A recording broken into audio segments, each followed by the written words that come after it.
लालू यादव बिना कांग्रेस से पूछे ही लोकसभा उम्मीदवारों को सिंबल देना शुरू कर दिया है। इससे मतभेद की भी खबरें आई, मगर बिहार प्रदेश अध्यक्ष अखिलेश सिंह ने इस बात से इनकार किया और कहा कि समय रहते सब कुछ सुलझ जाएगा।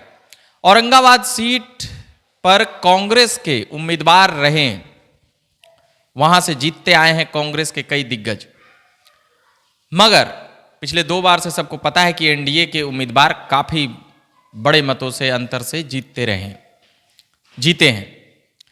तो अब यहां से एक बातें और चल रही थी कि उत्तर प्रदेश में मतभेद था। उत्तर प्रदेश में कांग्रेस और सपा में, यानी कि जो गठजोड़ इंडिया अलायंस के तहत थी, उसमें मतभेद था, तो वह काफी आसानी से सुलझ गया। प्रेस कॉन्फ्रेंस करके अपना सभी चीजें राय मशवरा करके इतने इतने सीटों और ऐसी जो भी तमाम असमंजस वाली स्थिति थी, वह लोगों में या मीडिया के सामने नहीं आ पाया, मगर बिहार में आ रहा है। औरंगाबाद ही सीट नहीं, 4 सीट का तो जो पहला चरण में उनका इलेक्शन था वो तो उन्होंने ऐलान कर ही दिया। अब तो अपनी दोनों बेटियों को भी वह टिकट दे दिए हैं, और साथ ही पाटलिपुत्रा और छपरा से। फिर नालंदा सीट वाम दलों के खाते में जाने की बातें हैं, उनके एक विधायक हैं, उनके खाते में वो सीट जा रही है। तो फिर कांग्रेस की जो पिछली बार जो सीट पर लड़े थे तो 9 सीट पर लड़े थे, इस बार नीतीश कुमार थे तो उनका दावा थोड़ा सा कम था, मगर इस बार दावा उनका 12-14 सीट हो गया जब नीतीश कुमार इंडिया लाइन से बाहर निकले तब। फिर भी 10 सीटों पर कांग्रेस ने दिल्ली यह सूचना पहुंचवा दी है कि हम 10 सीटों पर लड़ेंगे बिहार में, मगर राजद और लालू प्रसाद यादव 5 से 6 सीट देने के मूड में है, उसे ज़्यादा देने के मूड में नहीं है। ये बातें भी अंदर खाने से आई है।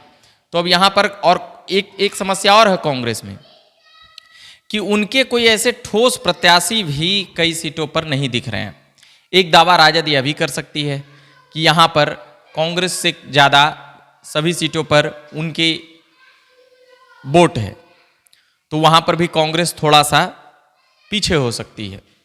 कुल मिलाकर 10 सीटों का डिमांड है कांग्रेस का, मगर सामने से लालू प्रसाद यादव सीधे तौर पर कह सकते हैं कि सिंबल देना शुरू कर दिए हैं। वैसा कोई राय मशवरा विचार होता हुआ नहीं दिख रहा है। अब कांग्रेस भी हार पार कर कहीं ना कहीं उन्हीं का नेतृत्व स्वीकार करेंगे।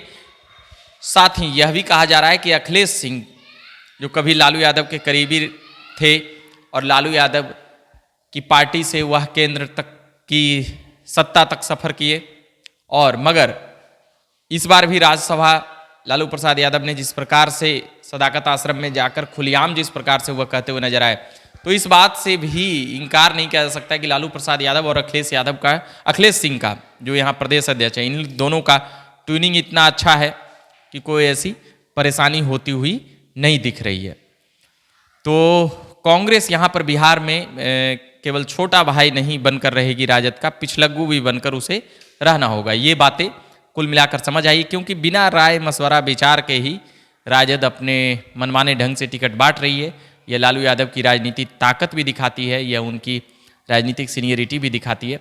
अखिलेश सिंह उनके आवास पर भी गए थे पिछले दिनों, 1 दिनों पहले, मगर वह भी कुछ मीडिया के सामने बोलते हुए नजर नहीं आए। उनका भी साफ कहना था कि हम लोग सब कुछ ठीक कर लेंगे।